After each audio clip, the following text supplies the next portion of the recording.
किस मंत्रालय ने चैंपियंस पोर्टल की शुरुआत की? तो इसका आंसर ये हो जाएगा सूक्ष्म लघु एवं मध्यम उद्यम मंत्रालय ने। इससे संबंधित तथ्य जानते हैं। 12 मई 2020 को सूक्ष्म लघु एवं मध्यम उद्यम मंत्रालय ने चैंपियन पोर्टल की शुरुआत की। यह प्रौद्योगिकी आधारित एक प्रबंधन सूचना प्रणाली है जिसका उद्देश्य MSME क्षेत्र को राष्ट्रीय और वैश्विक स्तर पर सक्षम बनाने, गुणवत्ता हासिल करने और प्रशासनिक बाधाओं को दूर करने में मदद करना है। MSME का फुल फॉर्म होता है micro small and medium enterprises. इस पोर्टल के माध्यम से MSME क्षेत्र से जुड़ी समस्त जानकारी उपलब्ध कराई गई है।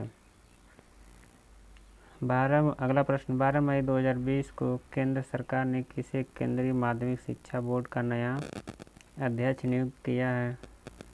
तो इसका आंसर बी हो जाएगा मनोज आहूजा। इससे संबंधित तथ्य जानते हैं। 12 मई 2020 को केंद्र सरकार ने वरिष्ठ IAS अधिकारी मनोज आहूजा को केंद्रीय माध्यमिक शिक्षा बोर्ड CBSE का नया अध्यक्ष नियुक्त किया गया है। CBSE का फुल फॉर्म होता है central board of secondary education.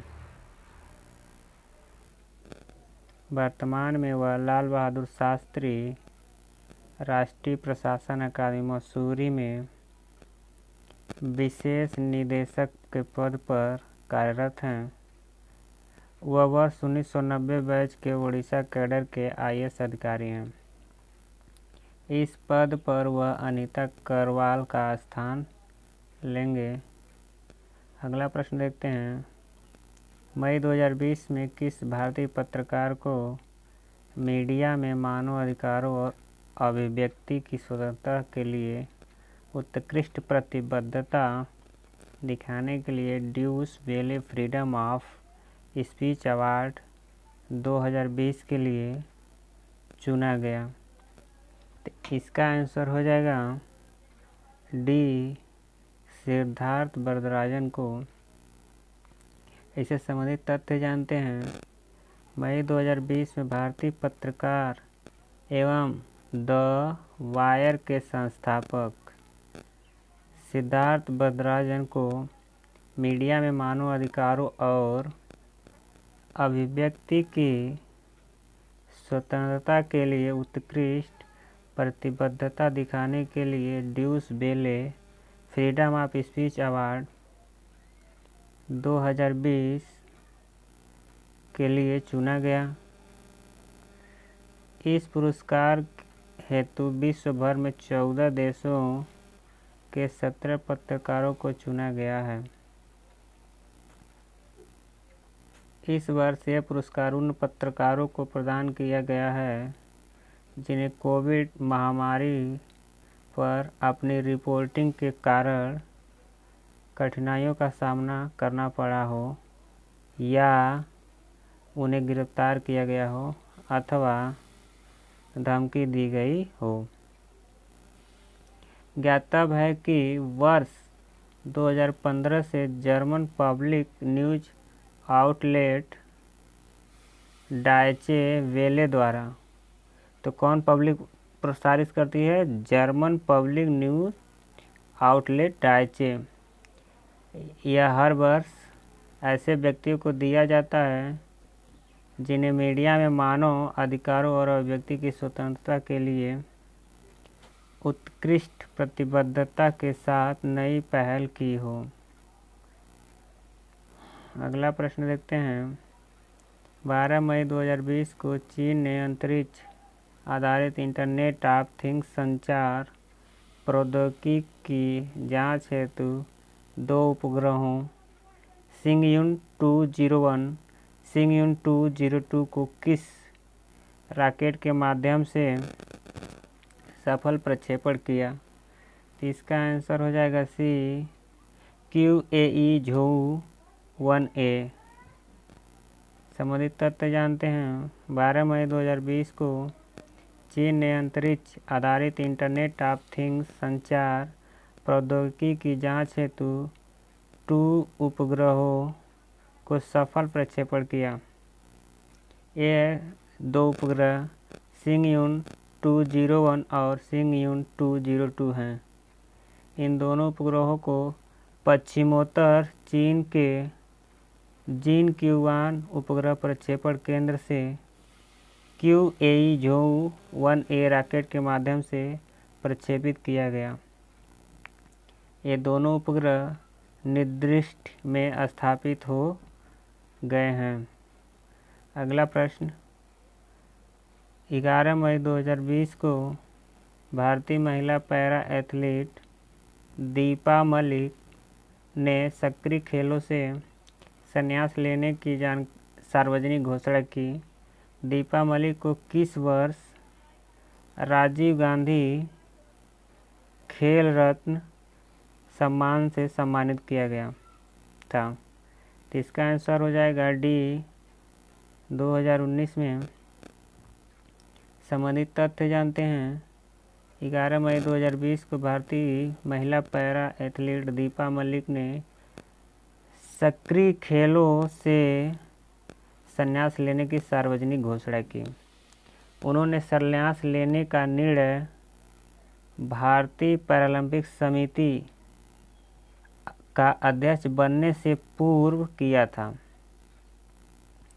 National sport code के अनुसार सक्रिय एथलीट किसी भी फेडरेशन में आधिकारिक रूप से पद पर नहीं रह सकता। दीपा मलिक को दिल्ली हाईकोर्ट ने निर्देशन पर फरवरी में हुए चुनाव में भारतीय पैरालंपिक समिति का अध्यक्ष चुना गया था। दीपा ने रियो पैरालंपिक खेल 2016 की गोल फेंक 60 फुट की फीमेल 53 किलो स्पर्धा में रजत पदक जीता था।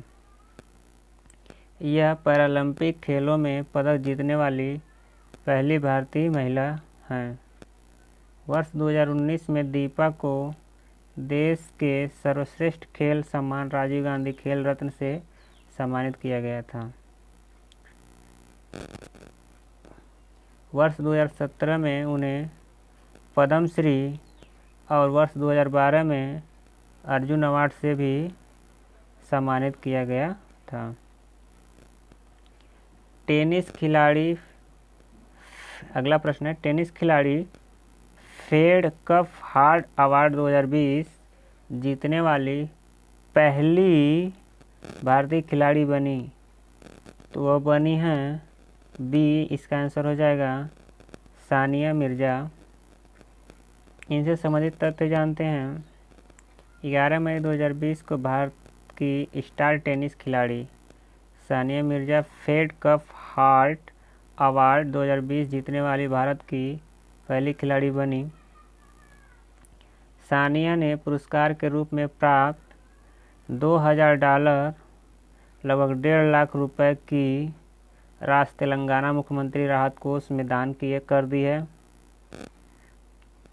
सानिया मिर्जा को Fed Cup Asia Oceania group 1 heart award के लिए नामित किया गया था।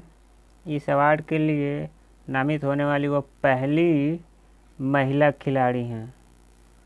तो ये इम्पोर्टेंट है, बहुत उल्लेखनीय है कि पूर्व डबल्स नंबर 1 और 6 बार की ग्रैंड स्लैम विजेता सानिया वर्ष 2016 के बाद से पहली बार इस वर्ष फेड कप अवार्ड में शामिल हुई थी।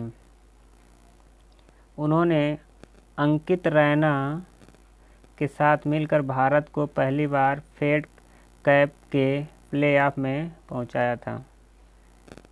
अगला प्रश्न, भारतीय आयुर्विज्ञान संस्थान ICMR और राष्ट्रीय रोग नियंत्रण केंद्र राज्यों के स्वास्थ्य विभाग एवं उनसे संबंधित लोगों के सहयोग से चुने हुए जिलों में जनसंख्या आधारित सीरो सर्वेक्षण करेगा। इसके अंतर्गत प्रत्येक जिलों से हर सप्ताह कितने नमूने लिए जाएंगे? तो इसका आंसर ये हो जाएगा 200 नमूने। संबंधित तथ्य जानते हैं। मई 2020 में प्रकाशित रिपोर्ट के अनुसार भारतीय आयुर्विज्ञान अनुसंधान परिषद और राष्ट्रीय रोग नियंत्रण केंद्र राज्यों के स्वास्थ्य विभाग एवं उससे संबंधित लोगों के सहयोग से चुने हुए जिलों में जनसंख्या आधारित सीरो सर्वेक्षण करेगा। सर्वेक्षण का नाम है सीरो सर्वेक्षण।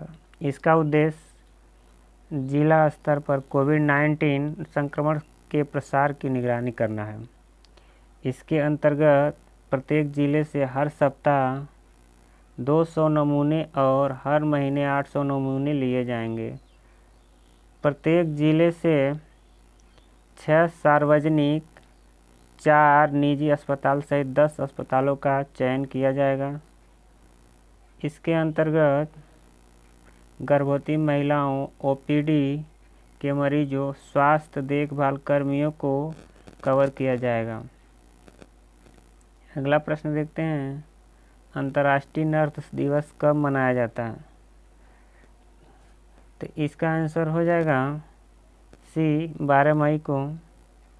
और ये इम्पोर्टेंट है इस बार बहुत, क्योंकि महामारी के कारण ये सब प्रश्न पूछे जा सकते हैं। 12 मई 2020 को पूरे विश्व में अंतर्राष्ट्रीय नर्स दिवस इंटरनेशनल नर्सेज डे मनाया गया। इसका मुख्य विषय जो थीम है nurses the world to health.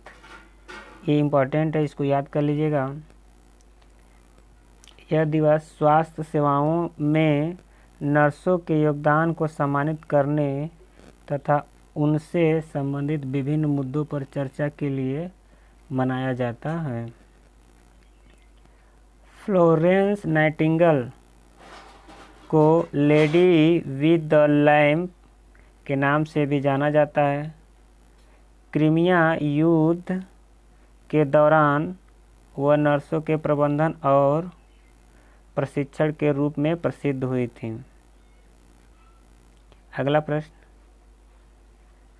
11 मई 2020 को केंद्रीय मानव संसाधन एवं विकास मंत्री रमेश पोखरियाल निशंक ने किस राज्य के केंद्रीय विश्वविद्यालय हेल्पलाइन भरोसा की शुरुआत की?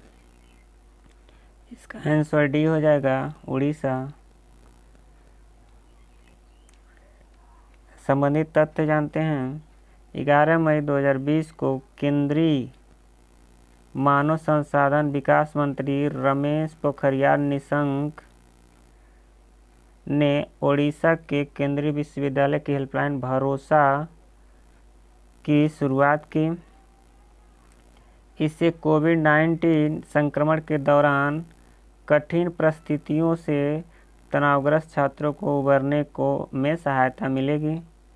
हेल्पलाइन नंबर 08046801010 को नई दिल्ली से वर्चुअल तरीके शुरू किया गया। इसका उद्देश्य है उड़ीसा विश्वविद्यालय के छात्रों को भावनात्मक सहयोग देना। थैंक यू, धन्यवाद।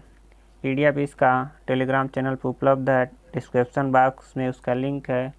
NCERT स्टडी नाम से मेरा चैनल है, वहाँ जाइए और मेरे चैनल का लोगो लगा होगा, ज्वाइन हो जाइए। और वहाँ बहुत सारे बुक हैं, मंथली PDF, करेंट अफेयर सब कुछ हैं, पढ़िए। धन्यवाद, बाय बाय।